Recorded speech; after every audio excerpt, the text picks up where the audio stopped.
Ikhwatal iman dimanapun Anda berada saat ini, kami akan hadirkan ke ruang dengar Anda secara langsung kajian dari pembahasan tafsir Al-Quranul Karim bersama Al-Ustaz Abdullah Zain MA Hafirullah Ta'ala langsung dari Masjid Agung Purbalingga, Jawa Tengah. Kita akan simak bersama. Selamat mendengarkan. Bismillahirrahmanirrahim. Assalamualaikum warahmatullahi wabarakatuh. Alhamdulillah rabbil alamin. والعاقبة للمتقين ولا عدوان إلا على الظالمين وصلى الله على نبينا محمد وعلى آله وصحبه ومن تبعهم بإحسان إلى يوم الدين وسلم تسليما كثيرا. Kita panjatkan puja dan puji syukur kehadirat Allah Tabaraka wa Ta'ala. Pada kesempatan malam yang sangat cerah ini, kita kembali diberi kekuatan, kesehatan, hidayah, serta taufik dari Allah Jalla wa'ala. Sehingga kita bisa kembali menghadiri pengajian rutin tafsir kita ini. Kita berharap semoga Allah Tabaraka wa Ta'ala berkenan untuk melimpahkan kepada kita semua ilmu yang bermanfaat, sehingga bisa kita amalkan sebagai bekal untuk menghadap kepada Allah Tabaraka wa Ta'ala. Amin ya Rabbal Alamin. Salam dan salam semoga senantiasa tercurahkan kepada junjungan kita Rasulullah sallallahu alaihi wasallam, kepada para sahabatnya, keluarganya dan umatnya yang setia mengikuti tuntunannya hingga hari akhir nanti. Kaum muslimin dan kaum muslimat, para hadirin dan hadirat, beserta pendengar Radio Roja di Jakarta dan sekitarnya, Radio As-Sunnah FM di Cirebon, dan juga Radio Nashr Sunnah di Madiun, yang semoga senantiasa dirahmati oleh Allah. Seperti biasanya, sebelum kita memasuki pembahasan tentang ayat ini atau ayat yang akan kita pelajari pada hari ini, kita akan sedikit mengulang apa yang sudah kita pelajari pada pertemuan yang telah lalu. Pertanyaan yang pertama, pada pertemuan yang telah lalu kita membahas pengobatan Islami untuk korban sihir. Pertanyaan pertama, bolehkah mengobati sihir dengan sihir? Dan kenapa? Bolehkah mengobati sihir dengan sihir dan kenapa? Tidak boleh, karena dengan kita mengobati sihir, menggunakan sihir serupa, sama saja kita mendukung apa? Mendukung tukang sihir. Bagus. Kemarin udah dapat buku apa? Yang mana? Yang apa? Yang zikir. Oh ya udah. Ini yang ini sekarang. Pertanyaan yang kedua. Saat itu kita bahas bahwasannya atau ada dua di antara sekian banyak pengobatan sihir yang Allah Ta'ala ajarkan dalam Al-Quran maupun sunnah Rasul Sallallahu Alaihi Wasallam. Yang pertama adalah ruqyah syar'iyyah.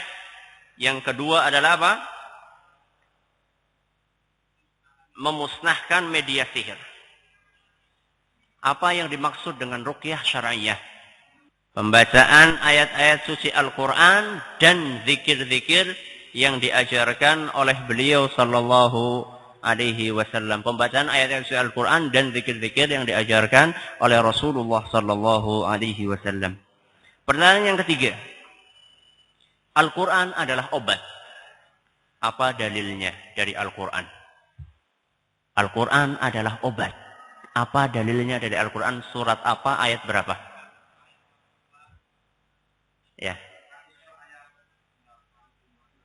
Surat Al-Isra ayat 82. Bagus, monggo. Pertanyaan terakhir. Bukunya agak tebal ini. Kemarin kita sudah menyebutkan beberapa adab orang yang ingin meruqyah. Dan kita saat itu sudah bahas bahwasanya ruqyah itu bukan monopoli siapa? Kiai, bukan juga monopoli apa? Ustaz. Setiap orang yang beriman bisa untuk meruqyah. Hanya saja seyogyanya dia memperhatikan adab-adabnya. Saya saat itu sebutkan ada 3 adab. Siapa yang bisa menyebutkan 3-tiganya? Ya. Khusyuk, berusaha memahami, dan penuh keyakinan. Bagus. Monggo. Ya. Memusnahkan media sihir dengan cara apa? Ini pertanyaan nggak ada hadiahnya nih. Dengan cara apa memusnahkan media sihir? Dengan cara dilepas dulu apanya? Buhul-buhulnya, kemudian sambil dibacakan ayat-ayat Al-Quran, kemudian dia apa? Kemudian dipendam sebagaimana yang dipraktekkan oleh Ali bin Abi Thalib, diceritakan di dalam Sahih Bukhari dan Muslim. Pada kesempatan kali ini kita akan memasuki pembahasan tentang ayat yang terakhir dari surat Al-Falaq. Bunyinya apa? Wa min syarri hasidin idza hasad. Dan dari kejahatan orang yang apa? Hasad. Tatkala dia hasad, tatkala dia mendengki. Wa min syarri hasidin idza hasad. Dan dari kejahatan atau keburukan orang yang dengki atau hasad ketika dia sedang mendengki.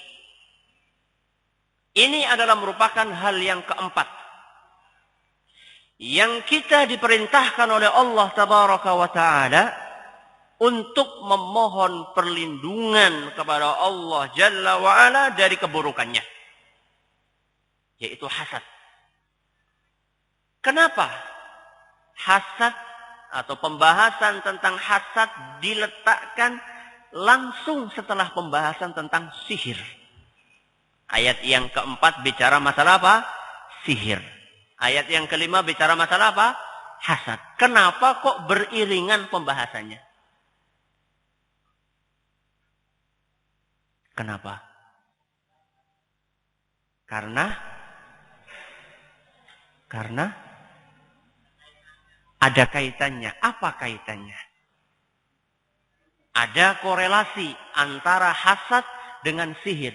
Apa korelasi antara keduanya? Orang melakukan sihir karena dia iri. Betulkah? Iya. Ini yang pertama. Rata-rata orang yang iri, dia akan menempuh jalan sihir untuk memusnahkan nikmat yang dirasakan oleh orang yang dia dengki.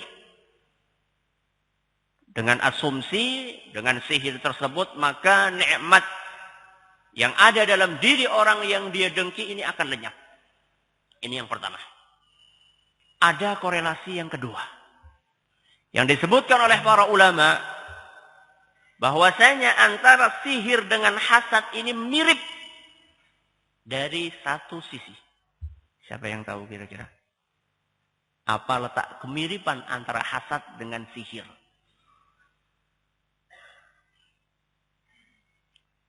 Regu C, regu A tadi udah jawab ini.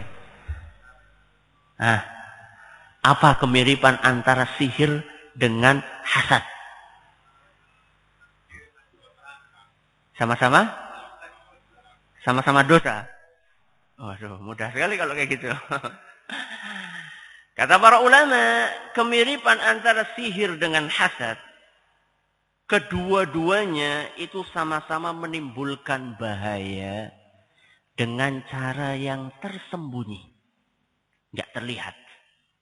Ya, dua-duanya sama-sama menimbulkan bahaya buat si korban, tapi dengan cara yang sama-sama tidak apa? Sama-sama tidak terlihat alias tersembunyi. Pertama kita akan bahas apa itu hasad. Apa hasad? Dengki. Dengki itu apa? Iri. Itu jawaban jenengan ya. Apa itu hasad? Tidak senang melihat orang lain senang. Itu saja. Senang kalau orang lain susah.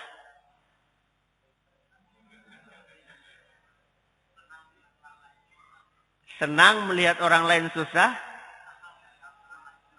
Susah melihat orang lain senang. Ini definisi yang dibawakan oleh siapa ini?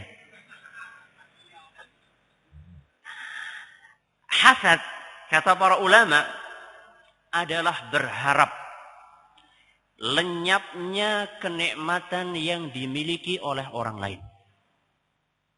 Hasad adalah apa? Mengharapkan nikmat yang dimiliki oleh orang lain apa? Lenyap. Atau berkeinginan agar orang lain tidak mendapatkan nikmat.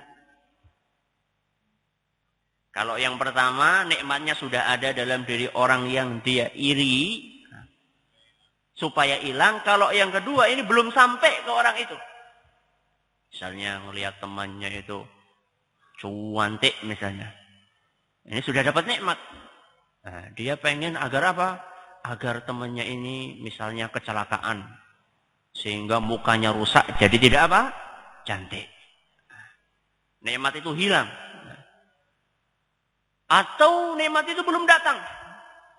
Misalnya temannya lagi daftar jadi PNS. Dia pengen sekali agar temannya ini enggak apa? Enggak diterima. Enggak diterima jadi apa? Jadi PNS. Sehingga selalu menjadi CPNS. Enggak cuma PNS. Dia supaya dia pengennya saudaranya ini tetap apa? CPNS terus. Enggak jadi apa? PNS.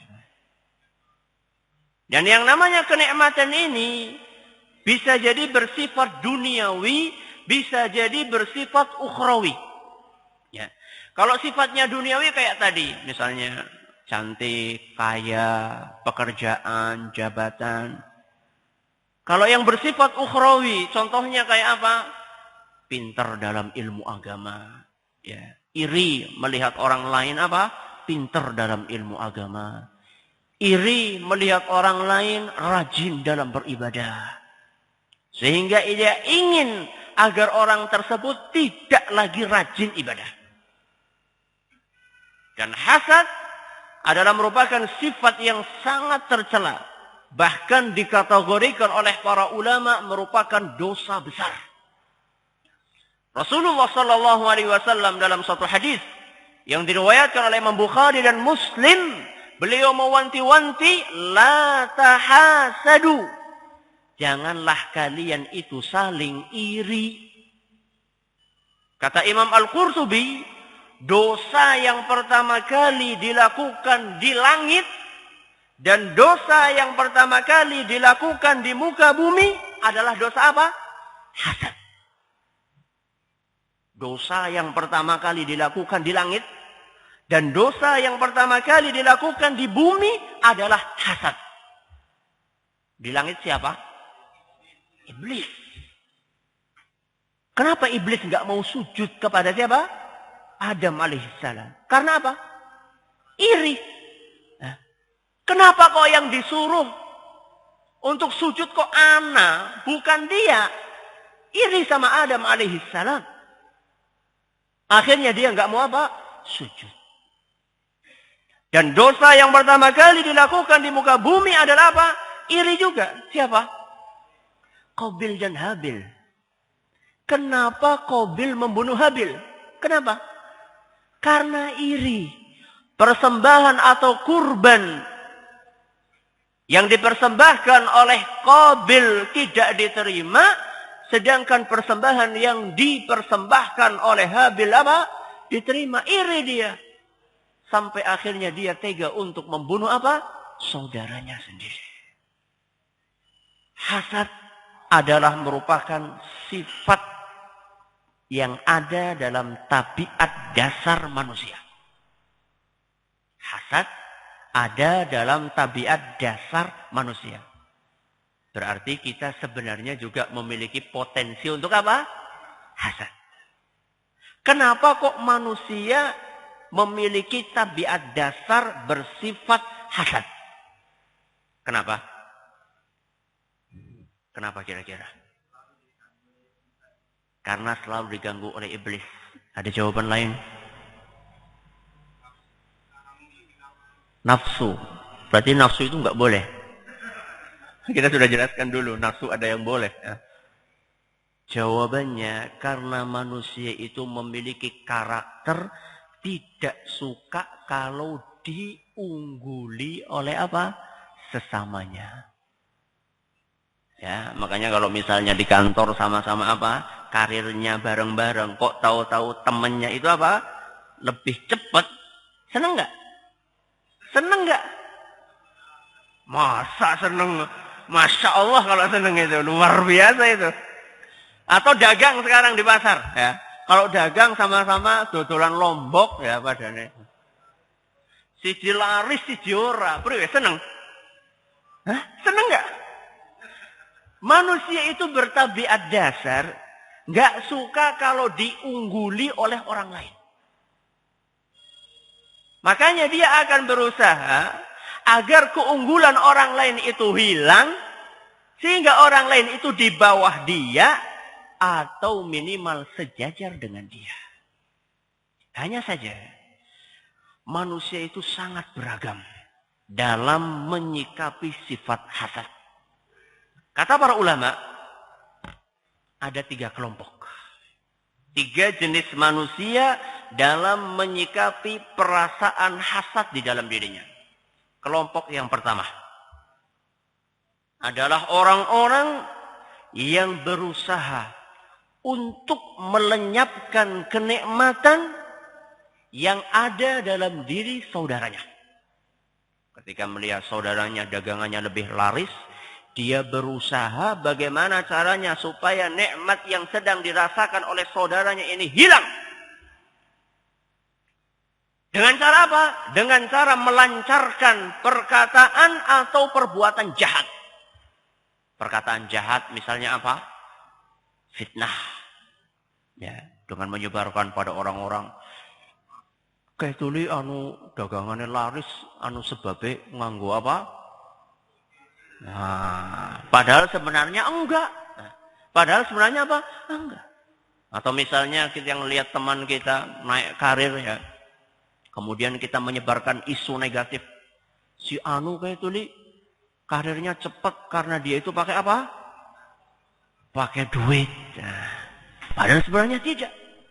Dia ingin agar kenikmatan yang dialami oleh saudaranya ini hilang, sehingga dia melancarkan ucapan jahat atau perbuatan apa?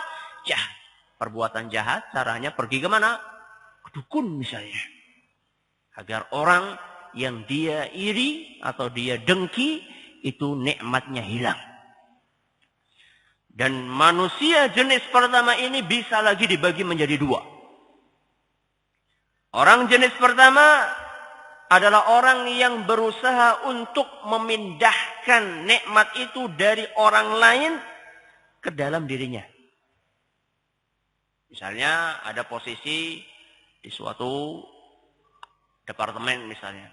Katakanlah posisi A sebagai kepala bidang misalnya. Dia berusaha menjatuhkan kepala bidang tersebut agar dia apa? Naik ke jabatan itu. Ini orang jenis apa?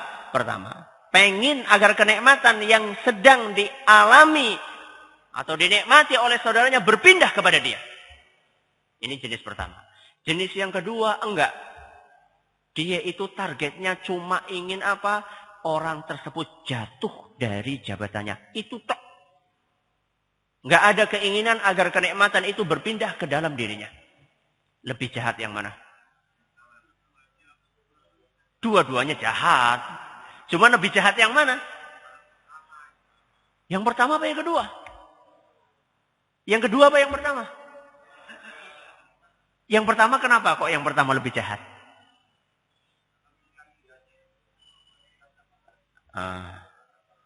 Dosanya 2 kali. Oh gitu ya. Orang yang pertama dapat keuntungan nggak? Dapat keuntungan. Orang yang kedua dapat keuntungan nggak? Lebih jahat yang mana? Lebih keterlaluan yang mana? Yang kedua. Kenapa? Karena yang orang yang kedua ini dia nggak mendapatkan apa-apa. Dia itu cuma semata-mata apa? Iri, dengki, hasad. Priwe carane wong kae ilang nikmate. Itu saja. Kalau orang yang pertama dia masih mending meskipun sama-sama jahat ya. Orang yang masih mending. Dia akan mendapatkan keuntungan. Orang yang kedua tidak mendapatkan keuntungan. Maka kata para ulama, golongan yang kedua ini lebih jahat daripada golongan yang pertama.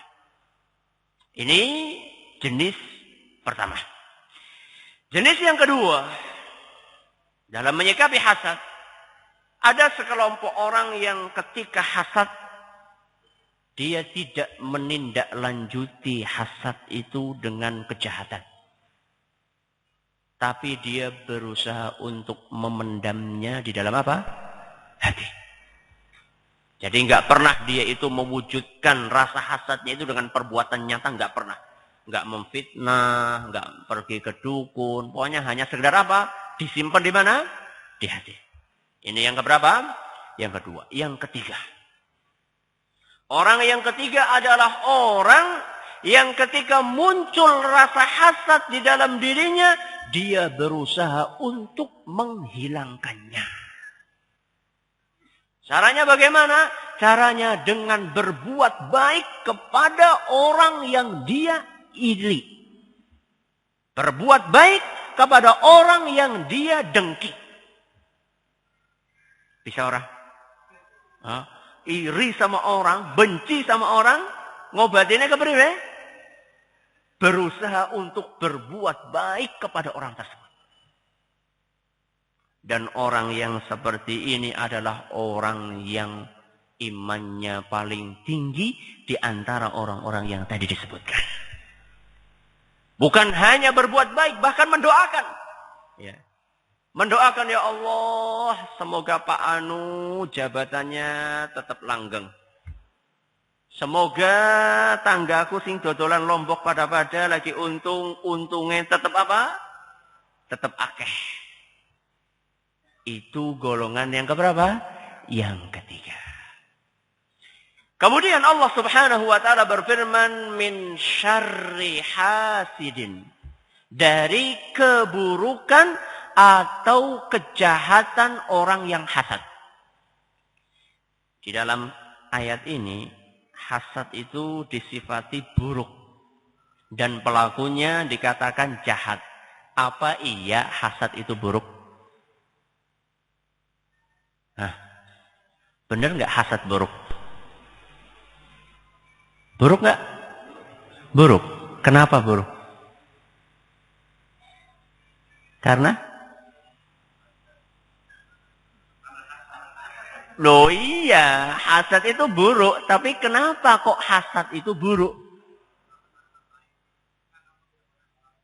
Karena merugikan orang lain. Itu saja. Apa?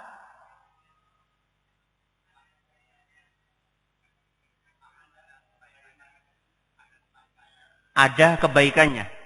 Pertanyaan saya adalah kenapa hasad itu buruk dan pelakunya itu dikatakan jahat? Kenapa? Satu, orang yang hasad dia itu telah menggugat Allah. Orang yang hasad telah apa? Menggugat Allah. Wah, kok bisa Ustaz? Begini teman Ustaz.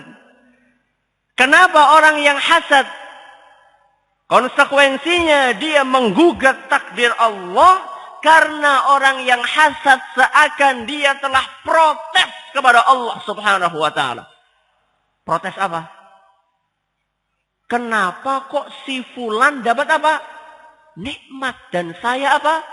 Gak dapat. Yang memberi nikmat kepada fulan itu siapa? Allah Subhanahu wa ta'ala. Yang tidak memberi nikmat kepada Anda itu siapa? Allah. Berarti kalau misalnya Anda itu hasad, iri, dan berusaha untuk melenyapkan nikmat dari saudara Anda, sama saja Anda itu telah menggugat takdir Allah Subhanahu wa ta'ala. Maka wajar sekali seandainya hasad itu adalah dosa apa? Dosa besar. Dan hal ini sudah diisyaratkan oleh Allah Tabaraka wa Ta'ala dalam Al-Quran. Surat An-Nisa ayat 54. Kata Allah Subhanahu wa Ta'ala, Am yahsudunan nasa ala ma atahumullahu min fadlih. Kata Allah Subhanahu wa Ta'ala, apakah mereka itu akan iri kepada manusia atas karunia yang telah Allah berikan kepadanya? Kata Allah Subhanahu wa Ta'ala, apakah orang-orang itu akan iri kepada orang lain lantaran Allah memberikan nikmat kepada dia? Jadi ketika seseorang itu iri melihat temannya itu lebih ganteng, melihat temannya itu lebih kaya, melihat temannya itu lebih pinter, melihat temannya itu jabatannya lebih tinggi, sama saja Anda telah memprotes apa yang sudah digariskan oleh Allah Subhanahu wa Ta'ala. Kurang ajar enggak orang seperti itu? Hah? Menggugat, kok menggugat siapa? Allah. Kalau misalnya Anda yang protes kepada keputusan hakim yang adil, dia akan apa? Dicaci maki. Nah, misalnya ada kasus, hakimnya sudah menentukan dengan keputusan yang adil, ya, menurut manusia. Kok kemudian yang dihukum ini nggak terima, banding. Pasti banyak orang yang protes, ini orang nggak tahu diri, sudah dikasih hukuman yang adil, nggak apa? Nggak terima. Ini padahal seadil-adilnya apa? Manusia. Ini adalah takdir dari Allah Subhanahu wa Ta'ala. Ketika Allah memberikan kepada fulan suatu nikmat dan tidak memberikan nikmat itu kepada Anda, ini adalah keputusan dari Allah Subhanahu wa Ta'ala. Kenapa Anda tidak terima dengan apa yang diputuskan oleh Allah? Ini kenapa kok hasad itu sifat yang sangat apa? Buruk. Karena apa? Orang yang hasad telah apa? Menggugat takdir apa? Allah. Yang kedua, orang yang hasad itu telah menyiksa dirinya sendiri. Orang yang hasad telah apa? Menyiksa dirinya sendiri. Kalau misalnya kita ngelihat ada orang mukul-mukul dirinya sendiri, kita katakan orang ini apa? Hah? Orang sangat buruk, jahat. Ngapain dia menyakiti dirinya sendiri? Orang yang hasad, dia itu telah menyakiti dirinya sendiri. Kenapa? Kenapa? Karena orang yang hasad itu hidupnya tentrem enggak? Enggak. Hatinya nyaman enggak? Enggak. Hatinya selalu apa? Panas. Hatinya selalu apa? Panas meskipun hujan turun apa? Deras. Deleng tanggane tuku kulkas, pintu 2, meriang. Duh, apa hubungannya? Deleng tanggane tuku kulkas, pintu 2 kok dia meriang? Ya. Ngelihat tetangganya beli motor baru. Nah, motor dia itu motor ya Astrea Grand tahun pirambuh. Nah, ngelihat tetangganya beli motor baru. Sekarang yang baru apa sekarang? Hah? Belum keluar ya? Ya apa ya sih ya? Scoopy apa ya? Sing paling anyar apa ya? Langsung panas hatinya. Padahal saat itu musim dingin. Ya. Padahal saat itu musim apa? Musim dingin. Tapi hatinya apa? Panas. Kebalikannya, orang yang tidak memiliki atau tidak bersifat dengki, dia itu hatinya apa? Adem. Meskipun lagi musim apa? Musim panas. Walaupun kemarau, hatinya tetap adem. Tanggane arep tuku mobil anyar, arep bangun omah anyar, arep nikah maning. Santai saja dia. Dia tidak merasa panas. Ya. Adem-adem saja. Jadi orang yang memiliki sifat hasad, dia itu telah menyiksa dirinya sendiri. Dan hasad itu tidak akan pernah bisa menghalangi nikmat Allah atas seorang hamba. Jadi sebesar apapun sifat hasad Anda kepada orang lain, ketahuilah sifat tersebut tidak akan pernah bisa menghalangi turunnya nikmat Allah kepada orang itu. Misal, kayak tadi misalnya. Iri sekali. Pengen agar si fulan itu daftar PNS enggak diterima. Iri sekali. Dia pikir dengan iri itu, lantas temannya itu enggak berhasil jadi PNS. Enggak mungkin. Ya. Rasa iri tidak akan menghalangi nikmat yang sudah Allah takdirkan. Makanya kata Nabi SAW dalam suatu hadis yang diriwayatkan oleh Imam At-Tirmidzi, dan beliau menyatakan hadis ini hasan sahih. Dan hal itu juga dinyatakan oleh Imam Ibn Rajab. Kata Nabi SAW, wa'alam annal ummah. Ketahuilah wahai umatku, seandainya seluruh manusia ijtama'u ala an yadurruka bisyai'in, seluruh manusia mereka bersatu padu untuk mencelakakan dirimu, lam yadurruka illa bisyai'in qad katabahu Allahu 'alaik. Mereka tidak mungkin bisa mencelakakan kalian kecuali dengan sesuatu yang telah ditakdirkan oleh siapa? Oleh Allah Subhanahu wa taala. Orang sendunya, orang satu dunia itu mau menghalangi Anda untuk jadi PNS. Kalau Allah sudah menakdirkan Anda jadi PNS, nggak mungkin mereka bisa menghalangi.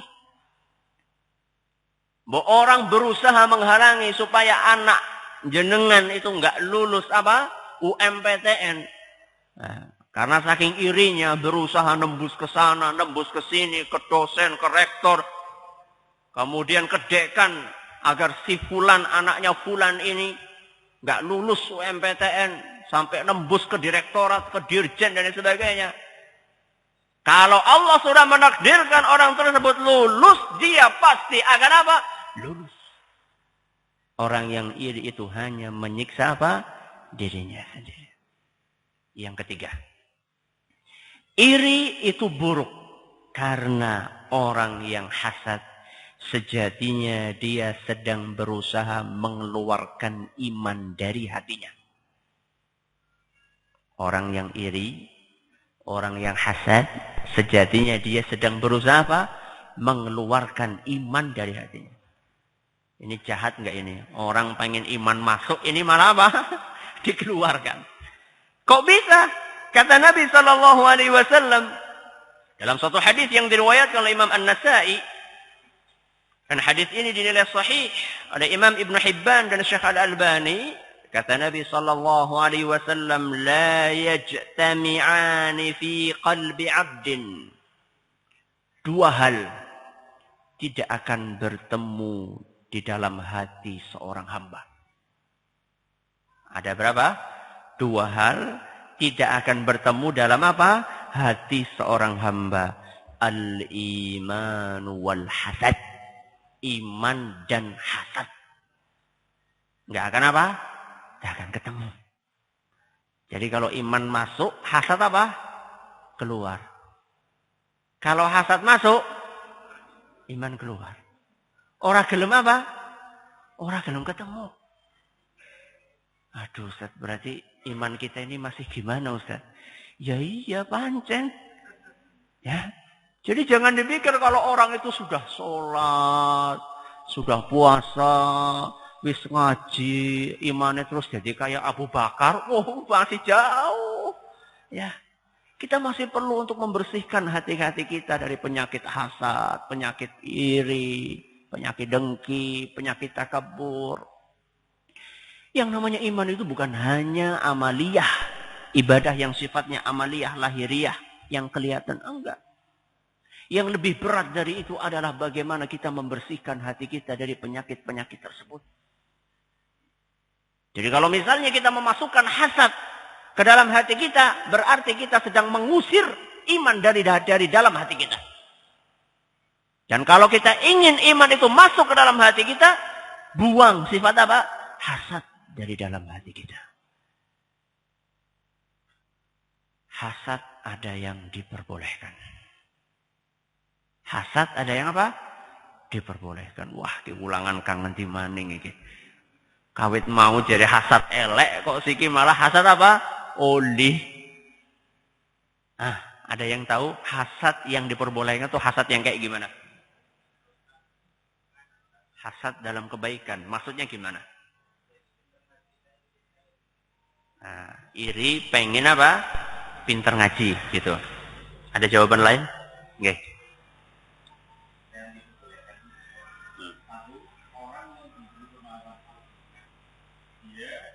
Dia dari jam malamnya mengamalkan Allah.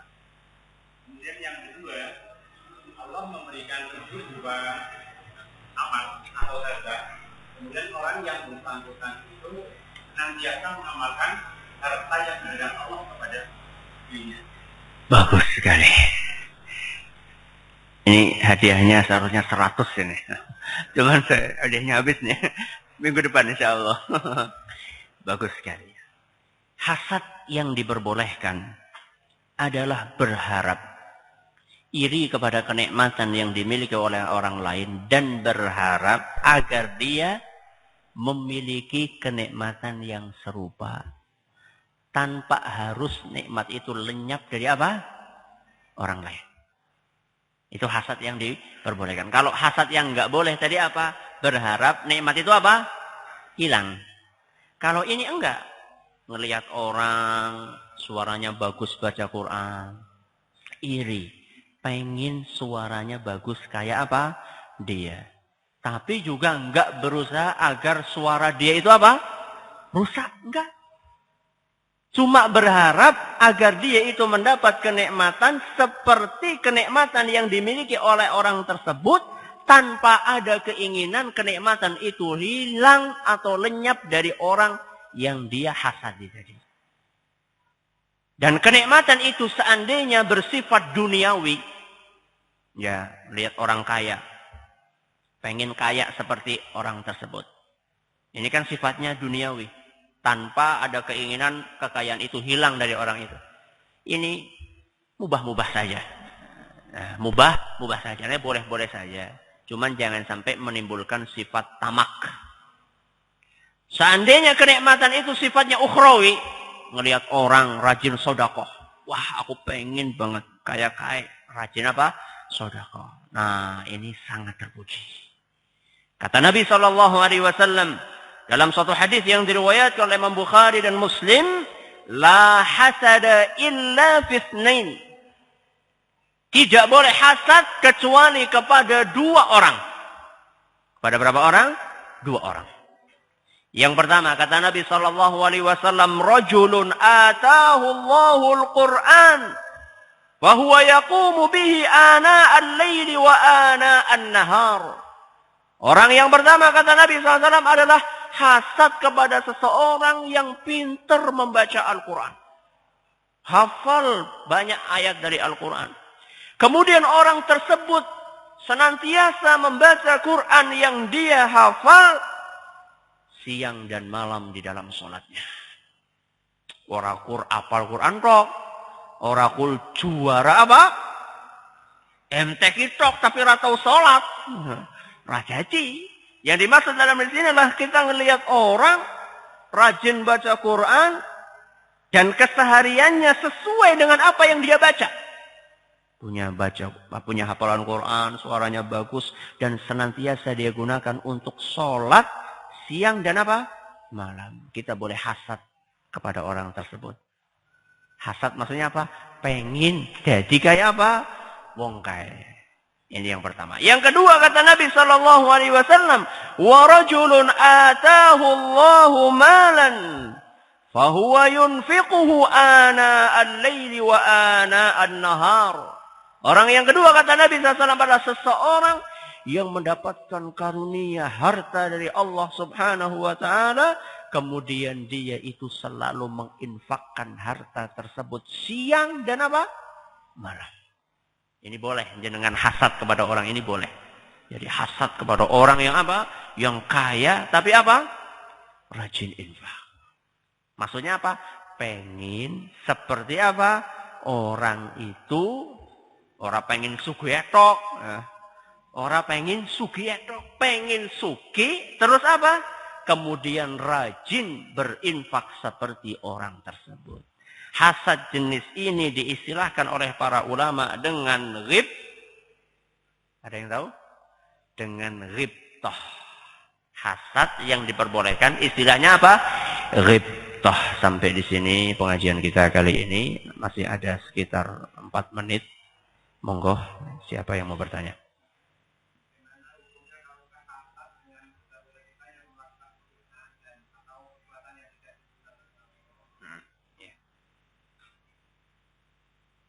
Bagaimana kita seandainya hasad kepada orang-orang yang tidak atau banyak melakukan hal-hal yang tidak dicontohkan oleh Rasul Sallallahu Alaihi Wasallam? Pertanyaannya perlu dikoreksi, bukan hasad, tapi benci. Ya, tapi apa? Benci. Kalau kita benci sama orang yang tidak taat sama Rasul, ini bagus. Nah, benci sama orang yang nggak taat sama apa? Rasul, ini bagus. Bahkan itu merupakan pertanda kesempurnaan iman. Kalau ngelihat orang nggak taat sama Rasul kok nggak benci, justru ini keimanan yang perlu dipertanyakan. Maka kata Nabi SAW, "Awsaqu 'ural iman." Tali iman yang paling kuat adalah al-hubbu fillah wal bughdhu fillah. Cinta karena Allah dan benci karena Allah. Cinta karena Allah maksudnya apa? Aku seneng karaoke. Kenapa? Soalnya kayak rajin banget le jamaah. Aku benci karaoke. Kenapa? Soalnya kayak ora tahu sholat. Kalau misalnya kita benci sama orang yang rajin sholat, itu berarti perlu dipertanyakan. Kalau kita senang sama orang yang suka berbuat maksiat, ini juga perlu dipertanyakan keimanan kita.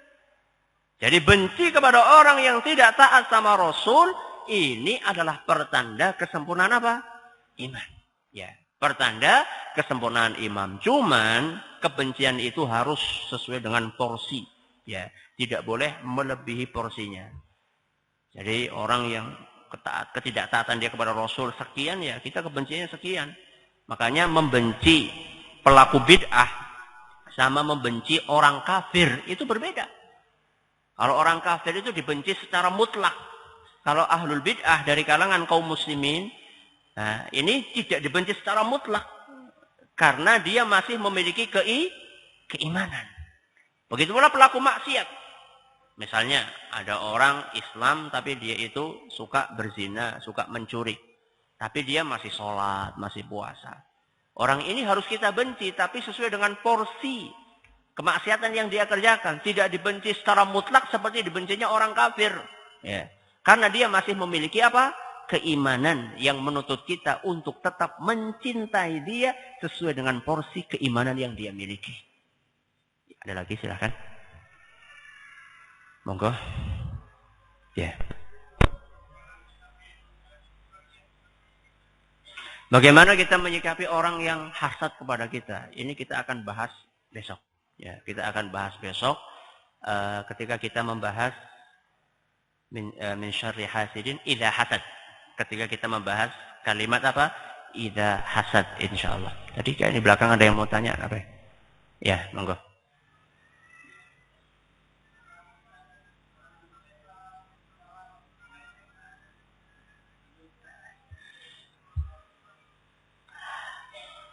Ini udah hampir komat nih.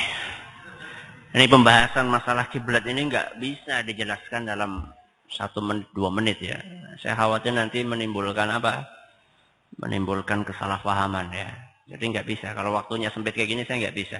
Ya, karena butuh pembicaraan yang panjang. Nggak bisa hanya sekedar dengan pembahasan ringkas. Karena memang permasalahan ini sudah menjadi polemik ya.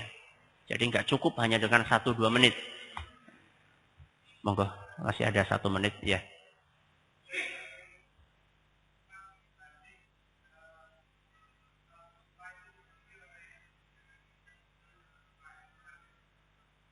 Apa hikmah dibalik Rasulullah SAW terkena sihir? Banyak. Pertama, itu menunjukkan bahwasanya Rasul SAW adalah manusia apa? Biasa. Manusia biasa. Yang kedua, dengan disihirnya Rasul SAW, kita jadi tahu bagaimana cara ngobati apa? Sihir. Ketika turun apa? Ketika Rasul kena sihir, turunlah surat apa? Al-Falaq, surat An-Nas, kemudian cara untuk menguraikan apa? Media sihir.